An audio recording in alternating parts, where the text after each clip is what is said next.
Kung meron kayong someone na special to you, tapos hindi ninyo mapakilala sa mga significant others ninyo. Nako, Ay! bad sign yan, red flag yan. Before I met you, na meron na akong God's will girl for me. Diba? Feeling, ito na yon. Pinagdasal ko na to, humingi ako ng advice, everything. So, siya talaga mapapangasawa ko. Klaro na sa isip ko yun. Diba? And then, I met you. Paano kung ganito na feeling ko dapat yung isa na? Yung minsan nangyayari sa mga tao na merong opposition is lalo silang lumalakas na ipaglaban yung isang bagay na ino-oppose ng maraming tao.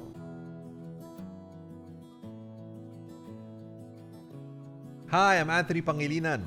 And I'm Maricel Laksa Pangilinan. And welcome back to Marriage is a Marathon, the podcast. Our second episode, hon. Come into our lives and we will share with you tips, hacks, and everything in between on how to make your marriage last. Okay, so after that introduction sa ating first episode, we're now going into the main content of our book as an inspiration for this podcast. So chapter 1 kasi talks about making a decision. So today, Han, let's talk about decision making when it comes to marriage. Okay, meron tayong actual guide. Maricel and I had a guide when we got married how to make the best decision. So, could you give them an idea based on our book? When Maricel and I made a decision to get married, meron kami mga naging sources of wisdom. And that's part of our book. And we'd like to share that with you. So, Han, can you just name it? Then we're gonna go through this one at a time, okay? So, word, Okay, ibig intuition. sabihin Bible. Are we Tapos gonna do intuition. it one by one? Yeah, or? yeah. Sa isa Okay. muna natin name muna natin siya. Word, intuition, significant others, Mhm. divine intervention, opposition, and mentors.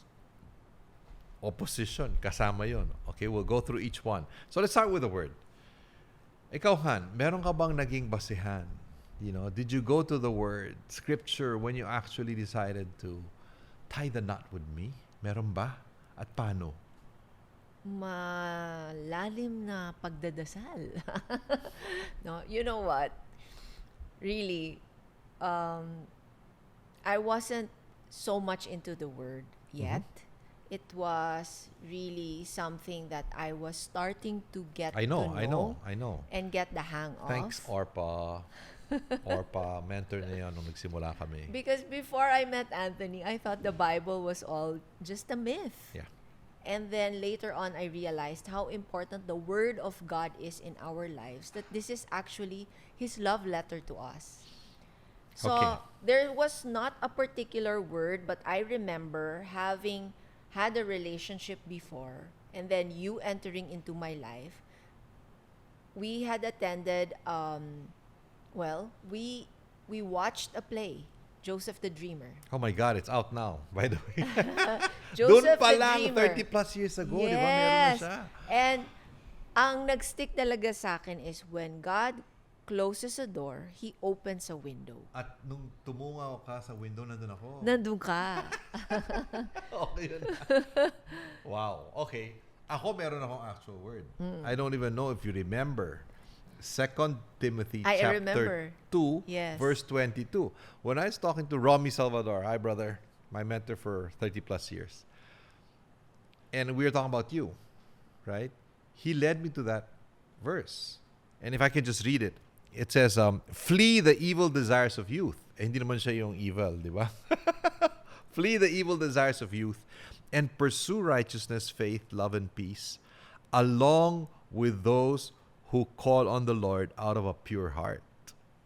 So, nung sinabi niya sa akin, are you fleeing with her, you know, from the evil desires of youth? And is she pursuing righteousness, faith, and love? Ako, she is naman. Aba, edi, you go along with her. Diba? Go along with those people in the same wavelength. So, that's one major word that I got from a mentor, Romy. Magpasalamat ka sa kanya, di ba? Thank you. So, word importante yan. Okay, not just once, but again and again and again. Okay, ano yung next? Oh, I. Intuition. Okay. Now, feeling lang ba yun? Ikaw, sa tingin mo? No, kasi ako, yung intuition sa akin, that was my guiding force. really, growing up. And my mom really honed in me this gift of being in touch with my intuition and understanding that there are people who will disturb that peace in your gut, or there are those people who will lead you to a path of righteousness or positivity. So sa akin, importante yung intuition. Malalim to ha. Hindi to basta feeling lang. Right? Damang-dama mo. Okay? I like this quote. Intuition is seeing with the soul. Okay? That's from Dean Kuntz. You know, it is like sometimes you walk into a room. Ikaw, alam mo to I can smell Nasa-sense mo na the kagad. May magaang bang scent feeling. of, like whether it's a positive kind of place or it's a disturbing kind of place. Diba? O kung magaang ba siya. Yung Diba? taong kausap mo. Pagdating ko dito, kanina, nandiyan na si Jam, ang gaang ng feeling, di ba? Sabi ko. Di ba? May mga ganun eh. Ano ba yung joke na yun? There are people who light up the room when they walk in. Meron namang they light up the room when they leave the room. Grabe naman. No, you should listen to yourself. I think that's one of the things that I've learned through the years. Dati kasi bilang consultant, and I forgive those consultants of mine who told me, Anthony, huwag ka makikinig sa sarili mo. No, kailangan data lang. Kailangan numbers. Kailangan figures. Do not just listen to yourself. Hindi. It was only when I took my master's degree in INSEAD on change, di ba? That I learned that listening to yourself is so important. That it is the most neglected. Kasi you are an instrument for I change. believe that. Yun, Yes. Yun. So, importante yun. So we also use our intuition when we are making decisions. Yung talagang damang-dama mo. Dapat makikinig ka sa sarili mo. So W, word. Next is intuition. The third, we're talking about making decisions, guys, in marriage, in life, okay? Ano yun? Significant others. Okay. Pag sinabi mo significant, importante sa'yo sa buhay. Right? So you listen to the people God has given you in your life. Nangingiti ako kasi, alam nyo, kung meron kayong someone na special to you, tapos hindi ninyo mapakilala sa mga significant others ninyo. Nako. Ay! Bad sign yan. Red flag yan. Di ba? Red So flag. kasama mo yung jowa mo o yung partner mo tapos nasa mall kayo. Tapos makikita mo ngayon yung tita mo na advisor mo. Alam mong hindi niya type, di ba? E di iwas. Di ba? Tago. Ayaw kong makita ng tita ko yung kasama ko. No, but that's a very important sign. When you avoid the people you look up to when you are with your partner, that's not the right partner for you. Di ba? So, Jam, please, listen. No? Ang aming Okay, makeup next. artist. Di pa tapos. Significant others, di ba? Okay. When my father, importante to asked me about you, Han. Yan si Maricel, busy yan sa showbiz, ganyan. Okay naman yan. Ang sabi ko, Dad. Sabi ni Maricel that she plans to leave showbiz. Hindi ko sinabi sa kanya to, sabi ko. She wants to leave showbiz and focus on the family when we get married. Ganon, sabi ng dad ko. O sige, ganito na lang. Let her decide first. Diba? Bago pa kayo mag-asawa, kung talagang magpe-prepare siya to let go for career, kung talagang hindi siya magpo-focus sa career niya at sa pamilya, gawin niya muna yung desisyon. And then after a period, let's say 1 year, if Maricel is still the same kind of person after making that decision, magpakasal na kayo. Kasi may mga taong ganon, they will make a decision, tapos magbabago sila. Paano mo nalaman? Hindi naman ako nag-retire sa showbiz before tayo mag-asawa. Kasi nga nangangako ka na eh. Di ba? Han, pag nag-asawa tayo, I'll Hindi, focus on paano the mo family. nalaman Han, I will do this decision. Nagagawin ko yun. Paano ka nagkaroon ng understanding na No, because I could see you Gagawin ko making yun. smaller decisions already. towards that goal? Remember, gumawa pa nga tayo ng mga how to make a decision when you're gonna accept a project or not. Di ba? Meron tayo. You were part of the process already. I could see that you were already living with a decision. Hindi lang yung ngayon, tapos bukas, ibang tao ka na dahil galit ka na sa akin, di ba? I see. So it's so important that you listen to the significant people that God has given you. In this case, it was my dad, right? So thanks, Dad in heaven. Maraming salamat. W-I-S. Ano yung D is divine intervention. Siyempre, makinig ka sa Diyos, ano? Kung bumabagyo, signal number 5, wag mo sabihin, kasi pinagdasal ko, dapat mag-beach tayo ngayon. Eh. Ano ba yun? Obvious ba na hindi? Right? You have to listen to the Lord through His clear intervention. So ikaw, paano mo interpret yun? I mean, how did you see any? Yes, I did. Kasi meron akong listahan ng okay to. yung wish list ko, yung mga hinahanap ko sa isang sa mga naglilista, mga gumagawa ng checklist for a partner. Oo, ginawa kong super specific talaga. Marami yun. Mahaba. Kung ano pa yung course na tatapusin, among these things, tapos ano yung ugali. And then, sabi ko, Lord, sa dami-dami nito, parang kayang-kaya mo to talagang gawin for me. Pero, parang may isang imposible, like for example, ano kaya kung alam ni Anthony na ang favorite color ko is pink, pero bigyan niya ako ng peach rose. So test yun. Nilagay mo doon, if Anthony gives me a peach rose. Yes, he's the one. Diba? Wala naman akong alam na ganung klaseng kondisyon si Maricel o nasa checklist niya. Pero alam mo na ang favorite color ko ay pink. Alam ko pink. Anyway, so, what happened was, one night, nung medyo atat na to para sa akin, pero nagpipigil dahil wala pang peach rose. What's that word? Grabe naman yun. No, I wanted to give her a rose. Kahit one rose lang, di ba? Just as a sign of my, commitment to her. Parang ganyan. And then naghanap ako ng pink. And then sinabi sa akin nung nagbebenta, at that particular time, wala na, naubos na po eh. Pero meron akong ganito.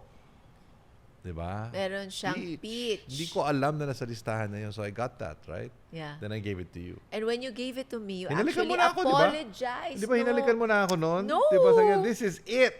No. Di ba? You apologized and you said, sorry, I know your favorite color is pink, but this is the only one available and it's peach. Ding, ding, ding. Di ba? Okay. Ako naman. Now, this is way out of my understanding. Sa inyo rin siguro baka maintriga kayo dito. Kasi, akala ko dati, before I met you, na meron na akong God's will girl for me. Diba? Feeling, ito na yon, pinagdasal ko na to, humingi ako ng advice, everything. So, siya talaga mapapangasawa ko. Klaro na sa isip ko yon, diba? And then, I met you. And then, naging close tayo. And then, parang we were already considering, baka naman dapat, diba?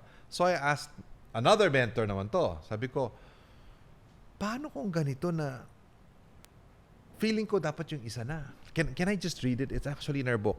Okay, it's actually here. Guys, listen to this. Kasi baka feeling nyo, meron na para sa inyo eh. Okay, and then this is the story. Okay, so I recall asking a spiritual mentor around this time, what if we truly believe that our previous partners, were the ones God really purposed for us to marry? Kung meron na iba, di ba? Meron na. Ang sagot niya sa akin, then perhaps they were the ones God originally intended. Sila talaga. Huh? So yun talaga? And then he said to me, baka nga yung dati mo talaga siya ang para sa'yo. So ang response ko, what? So why should I even be open to Maricel? Right? This one was a major eye-opener. Ito sagot niya, because God still allows us to make our own choices. If your partner chooses not to go further with you, even if it was God's original plan that your partner would and that you guys end up together, God will not make you pay the price for someone else's decision. God wouldn't say, oh, I'm sorry, Anthony. This was my plan for you, but your partner chose otherwise. And I gave you the power to choose, so suck it up, no? Instead, sabi niya, He will work plan B. An even more beautiful plan. Naks naman. So get the new one ready and change your hearts and draw them to each other. He is sovereign, you know. Wow. Just wow. Diba? So pwede pala yun na meron kayong plano at malay mo binabasbasan ng Diyos yun. Iba yung direction na gusto niya eh. God's not gonna say, sorry iba yung gusto niya eh. Hindi. I'm going to come up with plan B. An even better one. And I will draw your hearts together. So, do not give up on God's plan B or C or D because it's better sometimes than plan A. So nothing is set on stone. We also have to allow ourselves to be flexible because when there is a divine intervention that you oppose, palaging merong kakabit pa rin na plan B, plan C, plan D. At saka this is not just for those getting married, but even those who perhaps are not anymore with their partners. But God wants to bring you back. Remember this story? So merong isa naghiwalay, 10 taon na silang naghiwalay. Kaibigan ko itong mga to. And then, hindi naman sila nagkaroon ng separate partners after, right? And then one day, the husband parang felt, I want to go back. So, niligawan niya ulit. Pero yung wife, anong feeling? Ayaw niya talaga. Ayaw ko! Hindi ko maisip. Magkabalikan kami. I can't even imagine being in the same house, the same bed. Ganun siya. No way! No way! No way! But ask for wisdom, the word, intuition, significant and the Lord others. told her specifically, oh my God, go back to your balikan husband. mo na yan. So, she listened to God and she obeyed. At nagkabalikan sila. At ang kwento niya, first night pa lang magkasama sila, hindi niya makayanan. But, sabi niya, after 2 weeks, paggising niya sa umaga, pagtingin niya dun sa ex niya, in love na naman siya. Oh. God changed her heart. God changed her heart and they came back together again. So, God is sovereign. So, divine intervention, importante yan. W-I-S-D. O, ano man yung O? O is, ako na magsasabi. Ikaw na. Opposition. Huh? Yes. Opposition from those who do not care about you. You know what? Opposition from your enemies. Yung minsan nangyayari sa mga tao na merong opposition is, lalo silang lumalakas na ipaglaban yung isang bagay na ino-oppose ng maraming tao. At dapat lang. Yes. At dapat lang kung yung mga nag-o-oppose sa'yo do not have naman your best if interest they're not in mind. well-meaning people or well-meaning significant people in your life, okay lang yun. Galing yan sa Diablo. Right? Okay. Because the devil, the enemy, the dark forces will use people also to discourage you. So kung nararamdaman mo na yung opposition dun sa inyong partnership ay nanggagaling sa mga taong hindi naman nagmamahal sa inyo, they don't really care about you, they don't have your best interest in mind, go! Yes, Go! but at the same time, if they have your best interest in mind and you know these people love you, do not fight the opposition. Yun din. Diba? If the opposition naman is coming from those who are for you, then it might be wise to heed their advice. So opposition is quite important when making a decision. And then finally, mentors. Did you notice we formed the word? Wisdom. Right? Mentors is the last source of wisdom from our list. At ang dami natin mentors na kinausap, di ba? Before we got married. Iba kasi talaga yung merong gumagabay sa'yo. Magpa-mentor kayo. Magugulat kayo kung anong mangyayari. Sino bang mga mentors mo ang nag-approve sa akin? Meron ba? Tinatanong ko lang, sino yung mga hindi Lahat! Oh my gosh, I didn't know that. No, Talaga? but the one person I really super look up to, who's guided me, mentored me, and raised me was my mom. Oh my gosh, alam nyo yan, di ba? Napag-usapan na natin to. But can I just say it? Maraming tao na hindi alam na the very first time pa lang na nakita ka ni Mommy, ang Nashock sabi ako na doon. kaagad niya sa akin is, that's the kind of person you should marry. Grabe, first meeting namin nung mother-in-law ko. First time. Siyang nagsabi, yan, ganyan ang gusto kong mapangasawa mo. Doon pa lang, na-seal na, di ba? I mean, of course, we had to work on it, right? So if you put all of them together, they form the word wisdom. Right? They form the word wisdom. Okay, may nagtatanong. Quickly to Sorry kasi this is the trainer in me. Paano ba mamili ng mentors? How do I choose mentors? Well, I'm Mr. Acrostic, so the word mentors. Mentors, true mentors. They make time for you. They encourage you from the heart, E. They nurture you. They train you. They tell you the truth. Ouch. Diba? Whether you like to hear it or not. They actually open doors for you. Oh. And then they respect you when you make your decisions. Hindi naman sila yung boss mo Diba? They're mentors. And finally, they set an example that you want to follow. So pag meron kayong ganong klase mga tao sa buhay nyo, yan ang gawin yung mentors na pakinggan. Huwag kayo humanap ng tormentors. Well, the importance of a community, no? John Maxwell reminds us, maybe you want to comment on this, Han. Even today, even if we're married already 30 years, no? Sabi ni John Maxwell, the law of the inner circle, Yes. right? Those closest to you will determine your level of success. So can you just say something about the people that we continue to run to, and they continue to give us wisdom and help us make better decisions? Yes, so kami, may pinagkasunduan lang kami na 4 people that we will run to when we have problems and we will allow them to speak the truth in our lives. Bakit 4 lang na tao? Kasi, 4 ba? Kala ko, well, so far, 4 na po. 4. lang. Importante rin kasi yung they will keep your secrets just between themselves.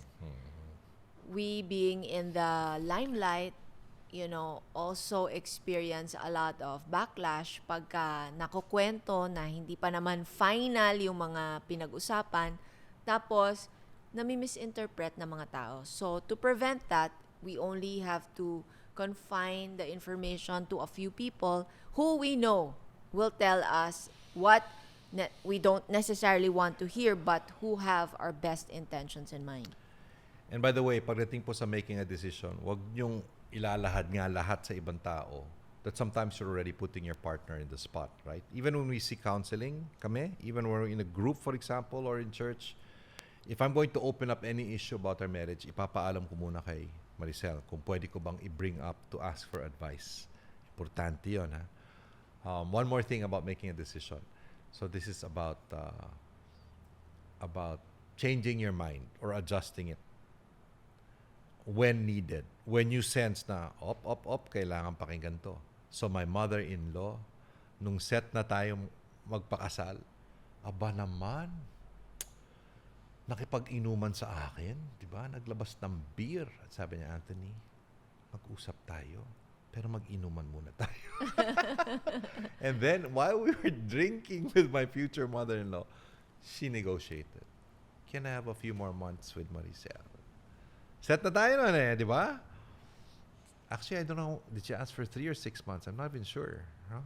Not too long Basta, she asked for 3 to 6 months. And 6 months. She asked for 6 months. And I said, lasing na ako. Of course, we call her Mamu. And that change, in our decision, I think set us up for an amazing relationship even today. Diba? So yung ganong klaseng adjustment, may dividends yan over time. Okay, we have 3 questions. Han, can I ask them? Okay, for you, in application of our podcast theme today. Number 1 is, did you really make a decision when you got married? Did you make the decision? Kasi yung iba, hindi naman sila yung decision Diba? Sino nag-decision para sa kanila? Diba? Mga ibang tao? Oo, mga magulang. Diba? O kaya circumstances made the decision ano ba yung for them. Shotgun wedding. Shotgun kasi sinotgun ka kaya napa-oo ka. So, ask yourself that. Number 2, is it a time? Think about this. Is it a time for you to make that decision yourself today? Diba? Do you have to make that decision again today? And the third question is, who? Dun sa ating sources of wisdom, who should you run to? Who should you listen to? Diba? So you can get more wisdom to make the right decision. And let's close with this quote. It's by Mignon McLaughlin. Okay? And this was actually at the beginning of this chapter. Think about this, guys. A successful marriage requires falling in love many times, always with the same person. Which means you have to decide again and again, one day at a time, moment by moment. And just before we completely close, I just want to share that there are times when we actually don't feel like we like each other. But when we make the decision, the feelings follow. Faith before the feeling is a good formula. Thank you for joining us for yet another episode of Marriage is a Marathon, the podcast. Run it one step at a time.